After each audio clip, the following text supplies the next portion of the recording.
സംഭവിച്ച സൈനികരുടെ പെൻഷൻ കേന്ദ്ര സർക്കാർ വെട്ടിക്കുറച്ചു. ഇനി മുതൽ പെൻഷനിൽ 18,000 രൂപ വരെ കുറവുണ്ടാകും.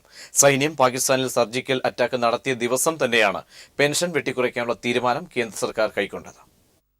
സെപ്റ്റംബർ 28-ാം തീയതി ഇന്ത്യൻ സൈനികർ പാക് മണ്ണിൽ സർജിക്കൽ അറ്റാക്ക് നടത്തുമ്പോൾ സൈനികരുടെ വികലാംഗ പെൻഷൻ വെട്ടിക്കുറയ്ക്കാനുള്ള തീരുമാനമെടുക്കുകയായിരുന്നു കേന്ദ്ര സർക്കാർ. 2 ദിവസത്തിനു ശേഷം ഉത്തരവ് പുറത്തിറക്കി. സെപ്റ്റംബർ 30-ാം തീയതി പുറത്തിറങ്ങിയ ഉത്തരവ് പ്രതിരോധ മന്ത്രാലയത്തിന്റെ വെബ്സൈറ്റിൽ പ്രാധാന്യത്തോടെ പ്രസിദ്ധീകരിച്ചിട്ടുണ്ട്. ജോലിക്കിടെ അപകടം സംഭവിച്ച അംഗവൈകല്യം വന്ന സർവീസിൽ നിന്ന് പിരിയേണ്ടി വന്ന സൈനികരുടെ പെൻഷനാണ് വെട്ടിക്കുറച്ചത്. 7ാം ശമ്പള കമ്മീഷന്റെ നിർദ്ദേശങ്ങൾ പരിഗണിച്ച് പെൻഷൻ ഇനി മുതൽ സ്ലാബ് രീതിയിലേക്ക് മാറും. അവസാന ശമ്പളം പെൻഷനായി നൽകുന്നത് അവസാനിപ്പിച്ചു. ഇതുപ്രകാരം സാധാരണ സൈനികർക്ക് വികലാംഗ പെൻഷനായി പ്രതിമാസം 45,200 രൂപ നൽകിയിരുന്നത് ഇനി മുതൽ 27,200 രൂപ മാത്രമായിരിക്കും. 18,000 രൂപയാണ് കുറച്ചത്. സർജിക്കൽ സ്ട്രൈക്ക് പോലുള്ള സൈനിക നീക്കങ്ങൾക്ക് നേതൃത്വം നൽകുന്നത് മേജർ റാങ്കിലുള്ളവരാണ്. ഈ റാങ്കിലുള്ള 10 വർഷം പൂർത്തിയാക്കിയവരുടെ പെൻഷനും 70,000 രൂപ ഒറ്റയടിക്ക് കുറച്ചു. ഓഫീസർ റാങ്കിലുള്ളവർക്ക് 27,000 രൂപയും ജൂനിയർ കമ്മീഷൻഡ് ഓഫീസർമാർക്ക് 17,000 രൂപയും മറ്റു റാങ്കിലുള്ളവർക്ക് 12,000 രൂപയുമാണ് പുതിയ പ്രതിമാസ പെൻഷൻ സ്ലാബ്. 2016 ജനുവരി 1 മുതൽ മുൻകാല പ്രാബല്യത്തോടെയാണ് സൈനികർക്കെതിരെയുള്ള ഈ ക്രൂരതയ്ക്ക് കേന്ദ്ര സർക്കാർ തുടക്കമിട്ടിരിക്കുന്നതും. അംഗവൈകല്യം സംഭവിക്കുന്ന പല സൈനികരും യുവാക്കളാണ്.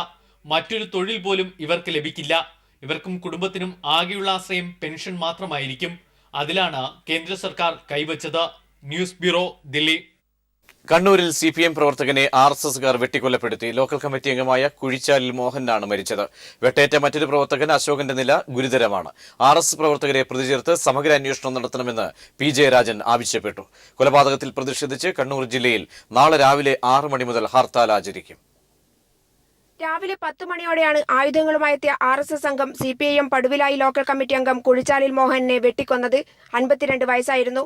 കള്ളുഷാപ്പ് ജീവനക്കാരനായിരുന്ന മോഹനൻ ജോലി ചെയ്തുകൊണ്ടിരിക്കെയാണ് ക്രൂരമായ കൊലപാതകം ആക്രമികൾ നടത്തിയത്. ദേഹമാസകലം വെട്ടേറ്റിട്ടുണ്ട്.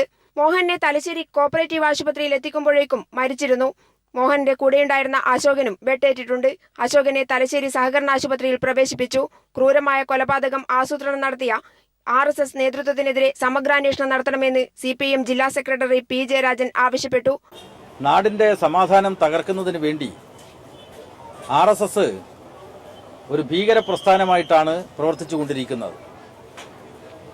RSS BJPക്കാർ നാട്ടിലുടനീളം പ്രചരിപ്പിക്കുന്നത് മുഖ്യമന്ത്രിയുടെ മണ്ഡലത്തിൽ BJPക്കാർക്ക് രക്ഷയില്ല എന്നതാണ്.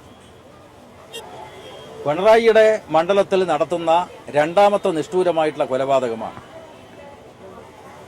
നിരവധി അക്രമ സംഭവങ്ങൾ ഇതിനകം കണ്ണൂർ ജില്ലയിൽ RSS സംഘം നടത്തുകയുണ്ടായി. ഈ മണ്ഡലത്തിന് തൊട്ട അയൽവക്കത്താണ് ബോംബ് നിർമ്മിക്കുന്നതിനിടയിൽ 24 വയസ്സുകാരനായിട്ടുള്ള ഒരു RSS ക്രിമിനൽ കൊല ചെയ്യപ്പെട്ടത്.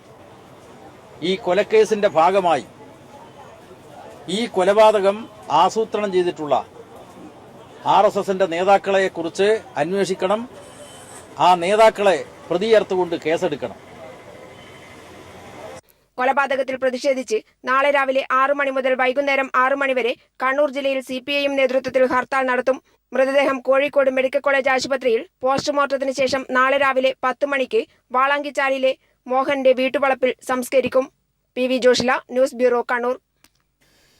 ജമ്മു കാശ്മീർ പാമ്പോറിലെ സർക്കാർ മന്ദിരത്തിൽ ഭീകരാക്രമണ ശ്രമം. അക്രമശ്രമം സൈന്യം പരാജയപ്പെടുത്തി. ഏറ്റുമുട്ടലിൽ ഒരു സൈനികനും പോലീസുകാരനും ഗുരുതരമായി പരിക്കേറ്റു. സർക്കാർ കെട്ടിടത്തിൽ ഒളിച്ച ഭീകരരും സൈനികരും തമ്മിൽ ഏറ്റുമുട്ടൽ തുടരുകയാണ്. ഉറി ഭീകരാക്രമണത്തിന് ശേഷം ഇത്രയേറെ സമയം നീണ്ടുനിന്ന തിരിച്ചടി ഇതാദ്യമായാണ്. ദില്ലിയിൽ CPM കേന്ദ്ര കമ്മിറ്റി ഓഫീസിലേക്ക് BJP അതിക്രമം തടയാൻ ശ്രമിച്ച ദില്ലി പോലീസിന് നേരെ കല്ലേറ് നടന്നു. പോലീസ് ജലപീരങ്കി ഉപയോഗിച്ചു. കേരളത്തിൽ രാഷ്ട്രീയ അക്രമങ്ങൾ നടക്കുന്നുവെന്ന് ആരോപിച്ചാണ് BJP ആക്രമണം നടത്തിയത്.